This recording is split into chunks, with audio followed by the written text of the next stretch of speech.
Alrighty, now the next Bomberman game on DS. Custom Battler Bomberman. Renamed Bomberman 2 in Europe and not released in North America. The European title font is the same as the one they used for Bomberman DS in Europe, which led me to have another look at the title screens. Custom Battler has a copyright for 2008, the year the game came out in Japan, while the European version has 2005-2009. This version came out in 2009, but 2005 was the year Bomberman DS came out. So maybe they renamed it to Bomberman 2 so they could piggyback off the copyright for Bomberman DS they already had instead of filing for a new one? I don't know how copyright stuff works. It's also one of the few DS games that supports the DS Rumble Pack of all things, as the Rumble Pack must be put into the GBA slot of the original DS and DS Lite. It can't be used with a DSi or 3DS as they don't have that slot. Custom Battler is the last non-mobile Bomberman campaign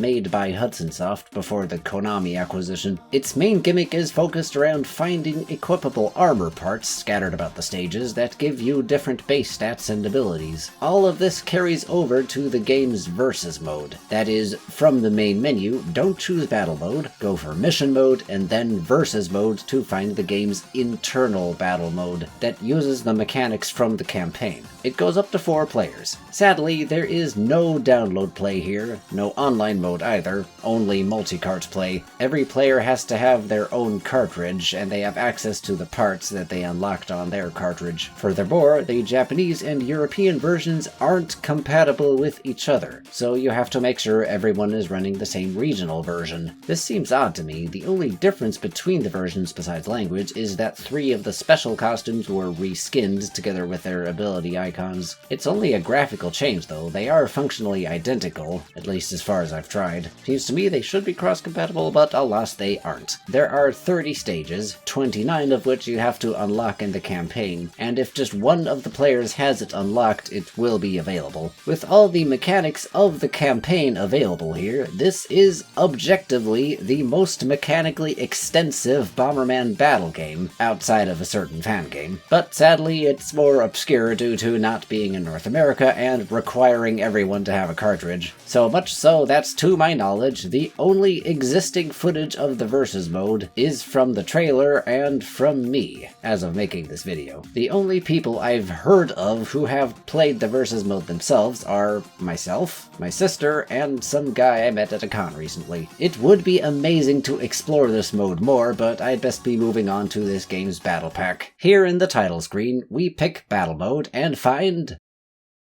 what looks a lot like Battle Pack 2 again, except there's an extra option in the main menu, and instead of bomber heads, the background has scrolling bombs. So this isn't quite Battle Pack 2. The manual goes out of its way to say it isn't cross-compatible with past Battle Packs included on the Land Touch games. The music is the exact same as Pack 2 though. Speaking of which, I have been told that the internal name for the sound file in Pack 2 included BBP2, probably Bomberman Battle Pack 2, while Custom Battler here has BBP2P, so Bomberman Battle Pack 2 Plus? The game and manual have no standardized name for this pack, aside from just calling it the battle mode. We need to call it something, so I'm just gonna go with Battle Pack 2 Plus. For the most part, we have the same things we had in Pack 2. Multi-cart and download play at the same time. Japanese and European versions are cross-compatible in this mode. Team options, stages, stage sizes,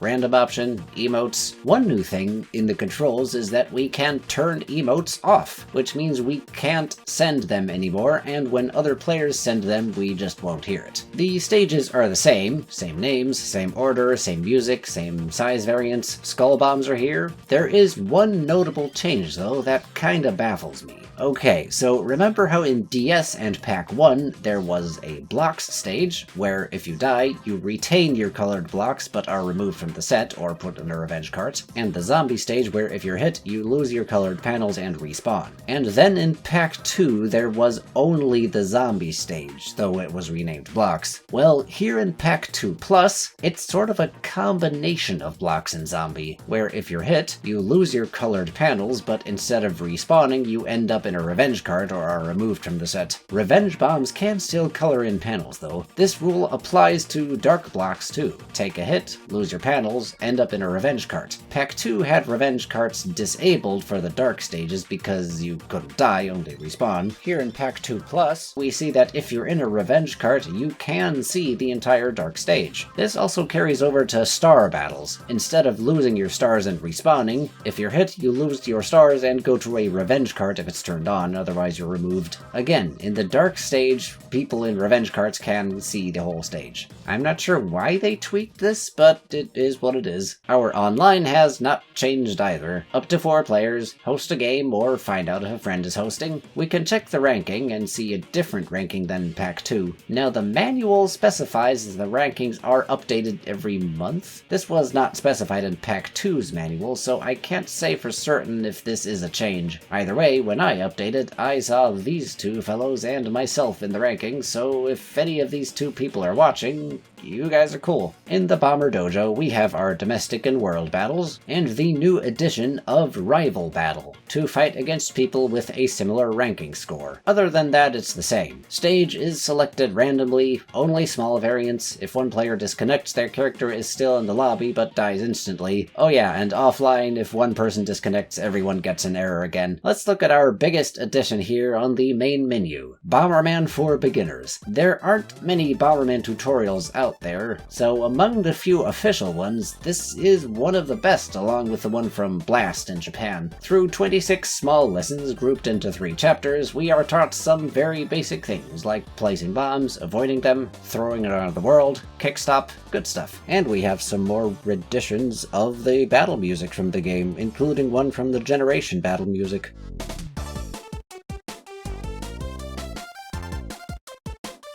That's about all the changes though. Pack 2 Plus really isn't all that different, so I have to ask, is it worth it? Sure, you want to iterate on stuff and improve it, but is it worth sacrificing your cross-compatibility? It seems to me the tutorial and maybe the option to turn off emotes could have been implemented without making it incompatible with Pack 2, but that small stage tweak to blocks and stars definitely changes how the game is played, so of course it can't be cross-compatible. As usual, hosting from Pack 2 Plus, no other battle pack can connect to it.